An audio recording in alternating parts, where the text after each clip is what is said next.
जय हिंद। एक बार फिर से आप सभी का तहे दिल से हार्दिक स्वागत है guys. UP triple S C PET exam के लिए जीके और जीएस का टेस्ट इस वीडियो में हम कवर करने वाले हैं।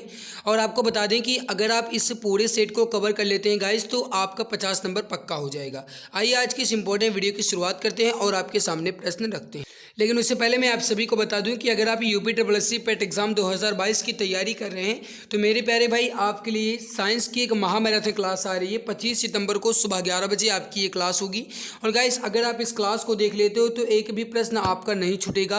पक्का है कि अगर एग्जाम में साइंस का क्वेश्चन आता है तो 5 के 5 क्वेश्चन आपके कंफर्म हो जाएंगे। याद रखिएगा मेरे प्यारे भाई, 25 सितंबर सुबह 11 बजे आपकी ये क्लास शुरू हो जाएगी, तो सभी मित्र इस क्लास को जरूर देखेंगे। आइए गाइस आज के इस टेस्ट की शुरुआत करते हैं और आपके सामने प्रश्न रख। फर्स्ट क्वेश्चन आपके सामने है कि भारत में पशुपालन के प्राचीनतम साक्ष्य बागौर से प्राप्त हुए हैं, जबकि कृषि के प्राचीनतम साक्ष्य किस प्रागैतिहासिक काल से प्राप्त हुए हैं। कहने का मतलब ये है मेरे प्यारे भाई, प्रश्न आपसे ये पूछ रहा है कि जिस प्रकार पशुपालन के प्राचीनतम साक्ष्य बागौर से प्राप्त हुए हैं, उसी प्रकार कृषि के जो प्राचीनतम साक्ष्य हैं ये किस प्रागैतिहासिक स्थल से प्राप्त हुए हैं। इसका आंसर आप सभी बताएंगे। प्लीज़ जल्दी से आंसर देने की कोशिश कीजिए। इसका सही आंसर क्या हो जाएगा? सही आंसर हो जाएगा वो हो जाएगा मेहरगढ़ से। ऑप्शन नंबर बी बिल्कुल परफेक्ट हो जाएगा। अगला आपके सामने कि मोहम्मद बिन तुगलक के शासनकाल में भारत आए मोरक्को निवासी इब्न बतूता को कहाँ का काजी नियुक्त किया गया। मेरे प्यारे भाई प्रश्न आपसे ये पूछ रहा है कि जो इब्न बतूता थे उसको गाइस कहाँ का काजी नियुक्त किया गया था। इसका आंसर आप बताएंगे। सही आंसर हो जाएगा वो हो जाएगा दिल्ली का। ऑप्शन नंबर ए बिल्कुल करेक्ट हो जाएगा। जो भी हमारे प्यारे भाई मित्र यहाँ पर ऑप्शन ए दिल्ली बता रहे हैं बिल्कुल सही आंसर हो जाएगा। अगला प्रश्न आपके सामने कि सन 1793 में भू राजस्व का इस्तेमरारी अथवा अस्थायी बंदोबस्त जो है ये किसने लागू किया। यह प्रश्न आपकी परीक्षा की दृष्टि से इम्पोर्टेंट है, चाहें तो आप इसका स्क्रीनशॉट ले सकते हैं। देखो सन 1793 में भू राजस्व का इस्तेमरारी अथवा अस्थायी बंदोबस्त किसने लागू किया, ये प्रश्न आपसे पूछ रहा है। सही आंसर हो जाएगा वो हो जाएगा Lord Cornwallis. Option B correct answer हो जाएगा। अगला प्रश्न आपके सामने कि मुस्लिम लीग ने लाहौर अधिवेशन में पाकिस्तान की स्थापना की मांग करने वाला प्रस्ताव किस वर्ष पारित किया था। सही आंसर हो जाएगा वर्ष 1940 में। ऑप्शन नंबर बी जो है ये बिल्कुल सही आंसर हो जाएगा। जो भी हमारे प्यारे भाई यहाँ पर ऑप्शन बी बता रहे हैं वर्ष 1940 बिल्कुल सही आंसर हो जाएगा। अगला प्रश्न आपके सामने कि दिल्ली में कुतुब मीनार दुनिया की सबसे ऊंची ईंट की बनी मीनार है, इनमें से कौन से राजा इसके निर्माण में योगदान नहीं दिए। कहने का मतलब ये है मेरे प्यारे भाई कि कुतुब मीनार के निर्माण में किसका योगदान नहीं रहा। इसका आंसर आप बताएंगे। क्वेश्चन नंबर 5 का सही आंसर क्या हो जाएगा। देखो मेरे प्यारे भाई कुतुबुद्दीन ऐबक जो है गाइस इन्होंने इसकी शुरुआत करवाई, इल्तुतमिश ने इसको गाइस पूरा करवाया। उसके बाद जब 5वीं मंजिल टूटी तो गाइस फिरोज शाह तुगलक ने इसको भी निर्माण यानी कि उसका मरम्मत करवाया। यानी फिरोज शाह तुगलक, कुतुबुद्दीन ऐबक और इल्तुतमिश का इसमें योगदान रहा, लेकिन अलाउद्दीन खिलजी का इससे कुछ भी संबंध नहीं है। सही आंसर हो जाएगा यहाँ पर आपका ऑप्शन सी। जो भी हमारे प्यारे भाई यहाँ पर ऑप्शन सी बता रहे हैं बिल्कुल सही आंसर हो जाएगा। अगला प्रश्न आपके सामने कि भारतीय स्वतंत्रता संग्राम के निम्नलिखित क्रांतिकारियों में किसे मास्टर दा कहा जाता है। कहने का मतलब है कि मास्टर दा किसे कहा जाता है, ये प्रश्न आपसे पूछ रहा है।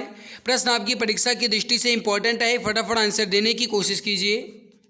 और मेरे प्यारे भाई आपको बता दें कि आपके लिए डेली क्लासेस करवाई जा रही हैं यूपी ट्रिपल एस सी पेट के लिए, क्योंकि गाइज आप जानते हैं कि आपका पेट का एग्ज़ाम जो ही नज़दीक है और ऐसे में आपको प्रैक्टिस करना बहुत ज़रूरी है। इसीलिए गाइज आपकी प्रैक्टिस क्लास डेली होती है। गाइज आपकी क्लास जो है ये प्रैक्टिस की ये गाइज सुबह 11 बजे होती है, फिर 3 बजे होती है, शाम को 7 बजे, 7:30 बजे। सारी क्लासेस आपको गाइज जो है ये इसी चैनल पे मिलती हैं। तो प्लीज़ जो भी प्यारे भाई बहन चैनल को अभी तक सब्सक्राइब नहीं किया मैं सब्सक्राइब ज़रूर कर लेंगे, ताकि आने वाली हर एक क्लास की नोटिफिकेशन आपको समय से मिला करे।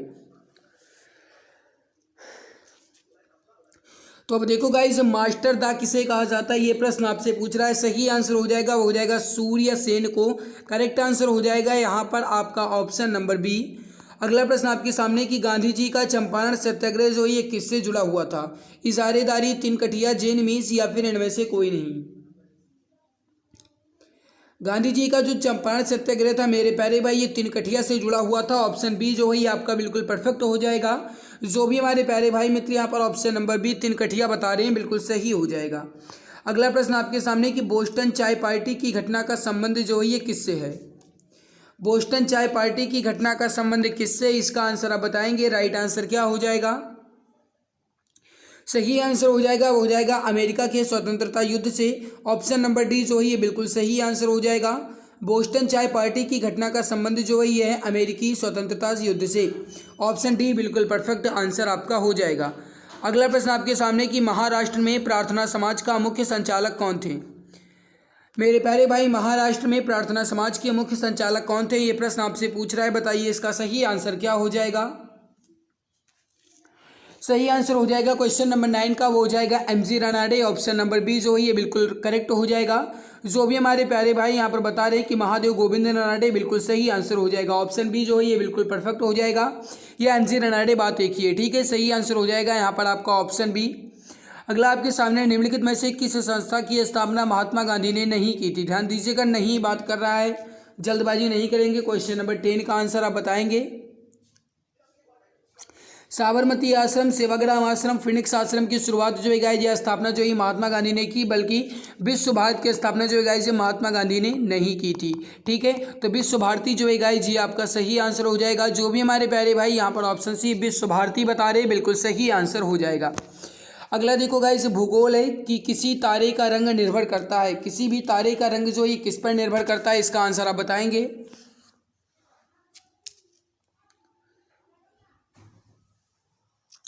सही आंसर हो जाएगा मेरे प्यारे भाई, किसी भी तारे का रंग जो है ये उसके ताप पर निर्भर करता है। सही आंसर हो जाएगा ऑप्शन नंबर ए। जो भी हमारे प्यारे भाई मित्र यहाँ पर ऑप्शन ए बता रहे हैं, बिल्कुल सही आंसर हो जाएगा। अगला प्रश्न आपके सामने गाइस, क्वेश्चन क्या कह रहा है कि निम्नलिखित में से कौन शीतोष्ण घास का मैदान है। मेरे प्यारे भाई, शीतोष्ण घास का मैदान कौन सा है, ये प्रश्न आपसे पूछ रहा है। बताइए सही आंसर क्या हो जाएगा। देखो गाइस, यहाँ पर बेल्ट घास मैदान, डाउन्स घास मैदान, पंपाज घास मैदान जो है गाइस ये तीन के तीनों शीतोष्ण घास मैदान है। सही आंसर हो जाएगा आपका ऑप्शन नंबर डी, ये सभी। अगला कि उत्तरी अमेरिका के शीतोष्ण घास स्थल को क्या कहा जाता है। उत्तरी अमेरिका के शीतोष्ण घास स्थल को क्या कहते हैं। सही आंसर हो जाएगा आपका हो जाएगा गाइस यहाँ पर प्रेरी कहा जाता है। ऑप्शन नंबर बी जो है ये बिल्कुल सही हो जाएगा। अगला कि अंडमान और निकोबार द्वीप समूह भारत का एक संघ शासित प्रदेश है। निकोबार में द्वीपों की संख्या कुल कितनी है। जिसे गाइस अंडमान निकोबार द्वीप समूह जो है ये भारत का एक केंद्र शासित प्रदेश है। आपसे प्रश्न पूछा गया कि निकोबार में द्वीपों की संख्या कुल कितनी है। ये प्रश्न आपकी परीक्षा की दृष्टि से गाइस इंपॉर्टेंट क्वालिटी का है, तो बताइए इसका सही आंसर क्या हो जाएगा। राइट आंसर हो जाएगा वो हो जाएगा मेरे प्यारे भाई 19 है। ऑप्शन नंबर बी जो है ये बिल्कुल सही आंसर हो जाएगा। अगला आपके सामने कि भारत में कौन सा राज्य नारियल का सबसे बड़ा उत्पादक राज्य है। भारत में कौन सा राज्य नारियल का सबसे बड़ा उत्पादक राज्य है, आपसे ये प्रश्न पूछ रहा है। बताइए इसका सही आंसर क्या हो जाएगा। राइट आंसर हो जाएगा वो हो जाएगा मेरे प्यारे भाई तमिलनाडु। करेक्ट आंसर हो जाएगा आपका ऑप्शन नंबर ए, तमिलनाडु जो है गाइस ये भारत में नारियल का सबसे बड़ा उत्पादक राज्य है। ऑप्शन ए करेक्ट होगा। अगला आपके सामने की संसद की प्राक्कलन समिति के संदर्भ में निम्नलिखित में से कौन सा कथन सत्य है। गाइस आपके सामने यहाँ पर 4 ऑप्शन दिए गए हैं और 4 ऑप्शन के बाद नीचे कूट भाषा दी गई है। इसका आंसर आपको बताना, मैं छोटा कर देता हूँ। अब गाइस आपको यहाँ पर बताना है, नीचे दिए गए कूट भाषा का प्रयोग करके सही उत्तर चुनना है। क्वेश्चन नंबर 21 का आंसर आप बताएंगे। सही आंसर क्या हो जाएगा। अब देखो मेरे प्यारे भाई, प्राक्कलन समिति के संदर्भ में ये सबसे बड़ी संसदीय समिति है, बिल्कुल सही है। ये लोकसभा के सदस्यों से गठित होती है, बहुत बढ़िया। इस समिति में 30 सदस्य होते हैं, बहुत बढ़िया, गजब। इसका अध्यक्ष लोकसभा अध्यक्ष द्वारा नियुक्त किया जाता है, बहुत बढ़िया। सही आंसर हो जाएगा आपका 1, 2, 3 और 4 यानी कि ए सभी। ऑप्शन नंबर डी जो है ये बिल्कुल सही आंसर हो जाएगा। अगला आपके सामने गाइस कि यह निर्णय कौन लेता है कि कोई विधेयक धन विधेयक है या नहीं। मेरे प्यारे भाई, इसका निर्णय कौन करता है कि कोई भी विधेयक धन विधेयक है या नहीं, बताएंगे इसका सही आंसर क्या हो जाएगा। सही आंसर हो जाएगा लोकसभा का अध्यक्ष। ऑप्शन डी जो है ये बिल्कुल परफेक्ट आंसर आपका हो जाएगा। अगला देखो गाइस कि संघ एवं राज्यों के मध्य वित्तीय संसाधनों का विभाजन डैश की सिफारिशों के आधार पर किया जाता है। तो यहाँ पर आप देखो मेरे प्यारे भाई कि संघ एवं राज्यों के मध्य वित्तीय संसाधनों का विभाजन जो है ये किसकी सिफारिश के आधार पर किया जाता है, प्रश्न आपसे ये पूछ रहा है। सही हो जाएगा आपका हो जाएगा वित्त आयोग की सिफारिश पर। करेक्ट हो जाएगा आपका ऑप्शन बी। अगला कि राजघाट बांध परियोजना किन राज्यों की संयुक्त परियोजना है। राजघाट बांध परियोजना किन राज्यों की एक संयुक्त परियोजना है, इसका आंसर आप बताएंगे। सही आंसर क्या हो जाएगा? सही आंसर हो जाएगा वो हो जाएगा उत्तर प्रदेश और मध्य प्रदेश की। ऑप्शन नंबर बी जो है ये बिल्कुल करेक्ट हो जाएगा। जो भी हमारे प्यारे भाई मित्र यहाँ पर ऑप्शन बी बता रहे हैं बिल्कुल सही आंसर हो जाएगा। अगला कि भारतीय संविधान के किस भाग में मौलिक कर्तव्यों का उल्लेखन किया गया है। भारतीय संविधान के किस भाग में मौलिक कर्तव्य का उल्लेख है, प्रश्न आपसे ये पूछ रहा है, बताइए इसका सही आंसर क्या हो जाएगा। मेरे प्यारे भाई याद रखिएगा भारतीय संविधान के भाग 4 के ए में मौलिक कर्तव्य का उल्लेखन है। सही आंसर हो जाएगा यहाँ पर आपका वो हो जाएगा भाग 4 का ए, ऑप्शन डी करेक्ट आंसर हो जाएगा। अगला गाइज आपका विज्ञान से संबंधित प्रश्न है कि कौन सा रक्त समूह सार्वभौमिक स्वीकारता है। अब मेरे प्यारे भाई प्रश्न आपसे ये पूछ रहा है कि इसमें किस रक्त समूह को गाइज सर्वग्राही कहा जाता है, यानी वह किसी भी रक्त समूह को ग्रहण कर सकता है। अब वैसे तो गाइज आप जानते हैं ए बी, लेकिन अब आपको ये बताना है ए बी पॉजिटिव या ए बी नेगेटिव, बताइए इसका सही आंसर क्या हो जाएगा। याद रखिएगा मेरे प्यारे भाई जो सार्वभौमिक स्वीकारता रक्त समूह है वो है गाइस ए बी पॉजिटिव, सही हो जाएगा आपका ऑप्शन नंबर डी। अगला कि साबुन का बुलबुला किसके कारण गोलाकार प्राप्त कर लेता है। मेरे प्यारे भाई प्रश्न आपसे ये पूछ रहा है कि साबुन का बुलबुला जो है ये किसके कारण गोल हो जाता है, इसका आंसर आप बताएंगे। प्रश्न आपके परीक्षा की दृष्टि से इंपॉर्टेंट है, फटाफट आंसर देंगे। और जो भी प्यारे भाई बहन अभी तक क्लास को लाइक नहीं किए हैं वो एक बार सभी मित्र क्लास को दिल की गहराई से लाइक जरूर कर देंगे। जो चैनल पे पहली बार विजिट किए हैं सब्सक्राइब कर लेंगे ताकि आने वाली हर एक नई क्लास की नोटिफिकेशन आपको समय से मिला करे। साबुन का बुलबुला किसके कारण गोलाकार प्राप्त कर लेता है, सही आंसर हो जाएगा आपका पृष्ठीय तनाव। गाइस जैसे वर्षा का पानी या गाइस पानी की जो गाइस बूंदें होती हैं वो गोल हो जाती हैं, उसी प्रकार साबुन का बुलबुला जो है ये भी पृष्ठीय तनाव के कारण ही गोल होता है। सही आंसर हो जाएगा यहाँ पर आपका ऑप्शन नंबर सी। अगला कि विज्ञान नामपट्य और सजावटी रोशनी के आमतौर पर इस गैस का प्रयोग किया जाता है। विज्ञान में नामपट्य और सजावटी रोशनी में आमतौर पर किस गैस का प्रयोग किया जाता है, प्रश्न आपसे पूछ रहा है, बताइए इसका सही आंसर क्या हो जाएगा। Question number 28।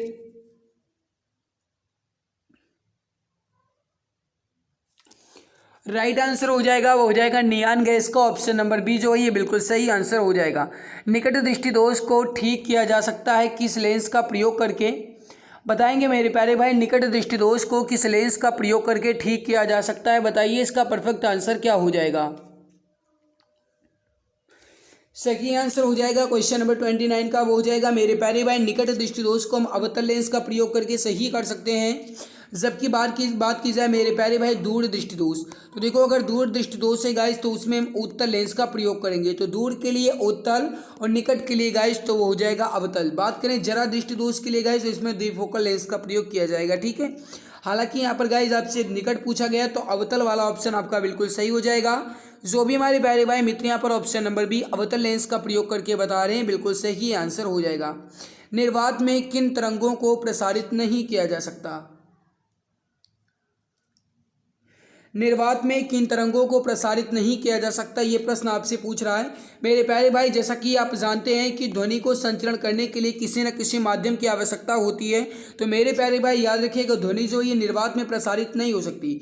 जबकि सबसे तेज गाइस निर्वात में जो इसका प्रसारण होगा वो हो जाएगा प्रकाश का, ठीक है। तो प्रकाश का सबसे तेज गाइस प्रसारण होता है, जबकि ध्वनि का प्रसारण ही नहीं हो पाता है, ठीक है। ध्वनि जो है गाइस जिसको प्रसारण के लिए किसी न किसी माध्यम की आवश्यकता होती है, और ध्वनि जो है सबसे तेज किस में प्रसारित होती है, तो ये भी आप याद रखिएगा मेरे प्यारे भाई ठोस में सबसे ज़्यादा प्रसारित होती है। सही हो जाएगा यहाँ पर आपका ऑप्शन नंबर सी बिल्कुल परफेक्ट हो जाएगा। अगला आपके सामने निम्नलिखित में से कौन सा शब्द अमृत का एक पर्यायवाची नहीं है। हिंदी से संबंधित प्रश्न आपके सामने है गाइस। क्वेश्चन क्या कह रहा है कि अमृत का पर्यायवाची नहीं है। तो अब देखो गाइज सुधा अमीय मधु जो है गाइज ये अमृत का पर्यायवाची है, लेकिन मेरे प्यारे भाई यहाँ पर जो रसाल लिखा गया है ये अमृत का पर्यायवाची नहीं है, क्योंकि रसाल जो है मेरे प्यारे भाई ये आम का पर्यायवाची होता है। सही हो जाएगा यहाँ पर आपका ऑप्शन नंबर डी। अगला प्रश्न आपके सामने निम्न में से स्त्रीलिंग शब्द कौन सा है। मेरे प्यारे भाई आपसे पूछा जा रहा है कि इसमें स्त्रीलिंग शब्द कौन सा होगा, बताइए इसका सही आंसर क्या हो जाएगा।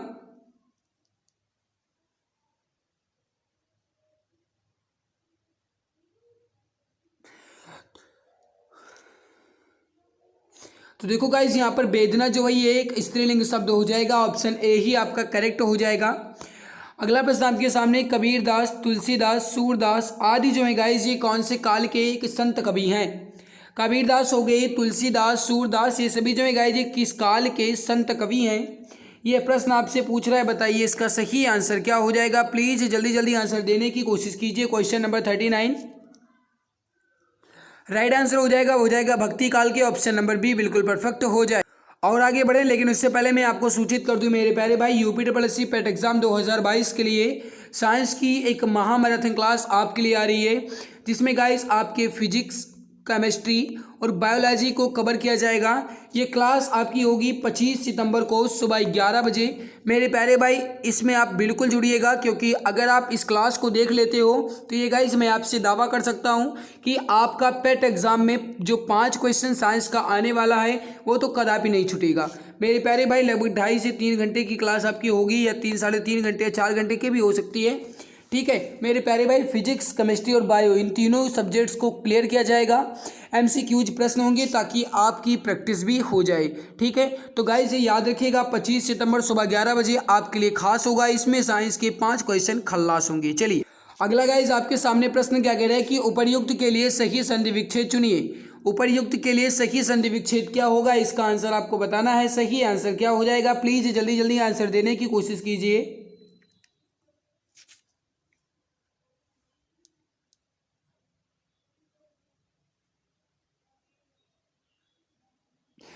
मेरे प्यारे भाई याद रखिएगा, उपर्युक्त में गाय जो संधि विच्छेद हो जाएगा वो हो जाएगा उपरिधन युक्त। उपरिधन युक्त जो है गाय जी ये हो जाएगा इसका सही संधि विच्छेद, ऑप्शन डी करेक्ट हो जाएगा। अगला आपके सामने, निम्न में से कौन सी ग्रैंड स्लैम टेनिस प्रतियोगिता घास के मैदान पर खेली जाती है? कौन सी ग्रैंड स्लैम टेनिस प्रतियोगिता घास के मैदान पर खेली जाती है? ऑस्ट्रेलियन ओपन, या फिर गाइस विंबलडन, या फ्रेंच ओपन, या फिर यूएस ओपन? सही आंसर हो जाएगा क्वेश्चन नंबर 67 का, वो हो जाएगा गाइस यहाँ पर विंबलडन, ऑप्शन बी जो है ये बिल्कुल सही आंसर हो जाएगा। अगला कि पालघाट दर्रा जो है ये निम्न में से किन 2 राज्यों को जोड़ता है? पालघाट दर्रा जो है गाइस ये किसको जोड़ता है, बताएंगे इसका सही आंसर क्या हो जाएगा। मेरे प्यारे मित्र याद रखिएगा, इसकी पीडीएफ जो है ये आपको मिलेगी हमारे टेलीग्राम चैनल पर। टेलीग्राम पर जाकर के आप इसकी पीडीएफ को आसानी से प्राप्त कर सकते हैं। इसके अलावा आपको बता दें गाइस कि इसका जो फुल टेस्ट है वो भी आपका करवाया जाता है। साथ में अगर आप सारी क्लास को देखना चाहते हैं तो प्लेलिस्ट को विजिट कीजिए। प्लेलिस्ट में यूपीएससी पेट एग्जाम 2022 की प्रैक्टिस सेट के नाम से प्लेलिस्ट बनी हुई है, जाकर के वहाँ पर आप गाइस क्रम के अनुसार हर एक क्लास को आसानी से देख सकते हैं। और गाइस आप जानते हैं कि बहुत ही ज़रूरी है पेट एग्जाम को क्वालिफाई करना, बहुत ही अच्छा मार्क्स लाना बहुत ज़रूरी है, क्योंकि आगामी दिनों में गाइस यूपीएससी के अंतर्गत जितनी भी भर्तियाँ आएंगी सारी पेट लेवल होंगी। तो मेरे प्यारे भाई याद रखिएगा, पेट एग्जाम में अच्छा स्कोर करना आपका टारगेट होना चाहिए। हम आपके लिए जितनी मदद कर पा रहे हैं पूरी मदद करते रहेंगे। आपको जितनी गाइस हम कंटेंट दे पाएंगे पूरी कंटेंट देते रहेंगे अच्छे से, बिल्कुल फ्री में। देखो गाइस पालघाट दर्रा जो है ये केरल और तमिलनाडु को जोड़ता है, ऑप्शन ए आपका बिल्कुल परफेक्ट हो जाएगा। जो भी हमारे प्यारे भाई मित्र यहाँ पर ऑप्शन ए बता रहे हैं बिल्कुल सही होगा। अगला कि लोसांग उत्सव जो है ये किस राज्य से संबंधित है? लोसांग उत्सव जो है ये किस राज्य से संबंधित है, इसका आंसर आप बताएंगे। अब देखो मेरे प्यारे भाई, लोसांग उत्सव जो है ये किस राज्य से है? सही आंसर हो जाएगा आपका, हो जाएगा Sikkim, option A correct answer हो जाएगा। जो भी हमारे प्यारे मित्र प्यारे भैया ऑप्शन ए सिक्किम बता रहे हैं बिल्कुल सही आंसर हो जाएगा। अगला आपके सामने, एशियाई विकास बैंक का मुख्यालय कहाँ है? क्वेश्चन नंबर 70 आपके सामने आ गया कि एशियाई विकास बैंक का मुख्यालय कहाँ है?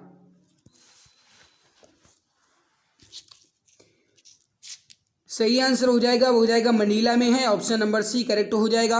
मेरे प्यारे भाई एशियाई विकास बैंक का मुख्यालय जो है ये मनीला में है, ऑप्शन सी करेक्ट हो जाएगा। ठीक है, ये रहा आपके सामने इसका आंसर, पीडीएफ के साथ आपको मिल जाएगा। ठीक है, पीडीएफ आपको कहाँ पर मिलेगी याद रखा मेरे प्यारे भाई, पीडीएफ आपको मिलेगी हमारे टेलीग्राम पर। टेलीग्राम चैनल के लिंक डिस्क्रिप्शन में अवेलेबल है। अगर लिंक काम नहीं करती है तो टेलीग्राम पर सर्च कर लें exam Guruji by Arvind sir, और उसके बाद टेलीग्राम को ज्वाइन कर लें, वहाँ पर आपको इसकी पीडीएफ मिल जाएगी। ध्यान रहे मेरे प्यारे भाई, UPSSC पेट एग्जाम 2022 के लिए साइंस की एक महामैराथन क्लास आपके लिए आ रही है 25 सितंबर सुबह 11 बजे। सभी मित्र तैयार रहेंगे और अपने मित्र को भी इसके बारे में सूचना दे देंगे। ठीक है, आज के इस क्लास में आपका स्कोर कितना रहा कमेंट सेक्शन में कमेंट करके ज़रूर बताइएगा। हमारी मेहनत आपको अच्छी लगी तो लाइक ज़रूर कीजिए, चैनल पर पहली बार आए तो सब्सक्राइब कर लीजिएगा ताकि आने वाली हर एक नई क्लास की नोटिफिकेशन आपको समय से मिला करे। आज की इस बेहतरीन लाजवाब क्लास में बस इतना ही, मिलते हैं दूसरे नई क्लास में, तब तक के लिए बहुत बहुत धन्यवाद।